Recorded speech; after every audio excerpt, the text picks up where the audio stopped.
তিনটে মেয়ের জন্ম দিয়েছি বলে আমার স্বামী আমাকে ছেড়ে চলে গেছে কর্তামা।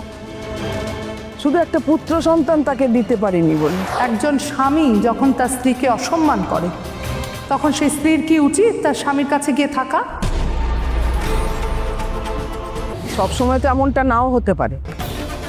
আজকে যদি স্বামী তার স্ত্রীর কাছে ক্ষমা না চায়, তা সত্ত্বেও স্ত্রী তার স্বামীকে ক্ষমা করে দেয়, তার মানে তো এই দাঁড়ালো কর্তামা যে স্ত্রী তার স্বামীকে এখনো ভালোবাসে এবং স্ত্রী কখনোই চায় না সকলের সামনে তার স্বামী ছোট হোক।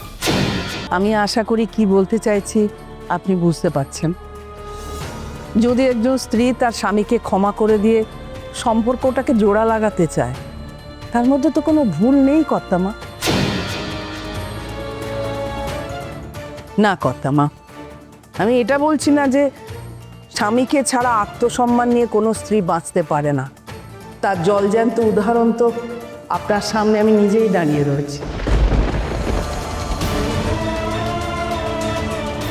তিনটে মেয়ের জন্ম দিয়েছি বলে আমার স্বামী আমাকে ছেড়ে চলে গেছে কর্তামা। শুধু একটা পুত্র সন্তান তাকে দিতে পারিনি বলে। আমাকে ছেড়ে সে অন্য একজনের সঙ্গে থাকতে শুরু করে দিল। কিন্তু কর্তামা, তারপরেও তো আমি আছি। আমি তো আছি, মাথা উঁচু করে নিজের আত্মসম্মান নিয়ে বেঁচে আছি তো বলুন। সবাই বলে আমি নাকি খুব শক্ত মনের মানুষ, কিন্তু রাতে যখন এই শক্ত মনের মানুষটা শুতে যায়, তখন সে কোনো না কোনো একটা সময় একা হয়ে যায়। অতীতের সব ভাবনাগুলো তাকেও গ্রাস করে কর্তামা। কি করব বলুন কর্তামা, আমিও তো একজন মেয়ে মানুষ, আর স্বামী সন্তান নিয়ে সংসার করার লোভ কোন মেয়ের থাকে না বলুন তো? এত কিছুর পরেও আমি আমার স্বামীর নামে শাঁখা সিঁদুর পরি, সেটা তো ছাড়তে পারিনি কর্তামা। আর স্বামী ছাড়া এই জিনিসগুলো বয়ে নিয়ে বেড়ানো যে কি কঠিন, সেটা যে মানুষ নিজের জীবন দিয়ে না দেখেছে সে ছাড়া আর কেউ বুঝবে না কর্তামা।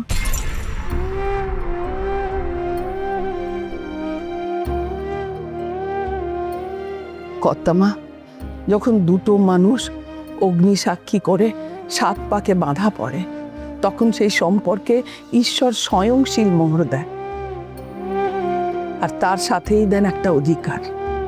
এদের আলাদা করার ক্ষমতা সেই মানুষ দুটো ছাড়া যেন আর কেউ না পায়।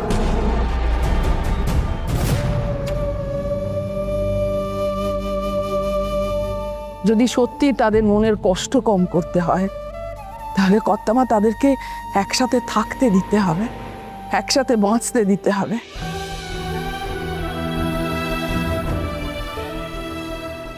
কর্তামা, আমার মনে যা এলো তাই বলে গেলাম। হয়তো এত কথা বললাম, আমি যেটুকু বুঝি সেটুকু বললাম কর্তামা। আপনার ভুল মনে হলে আপনি আমায় ক্ষমা করবেন। আসি কর্তামা।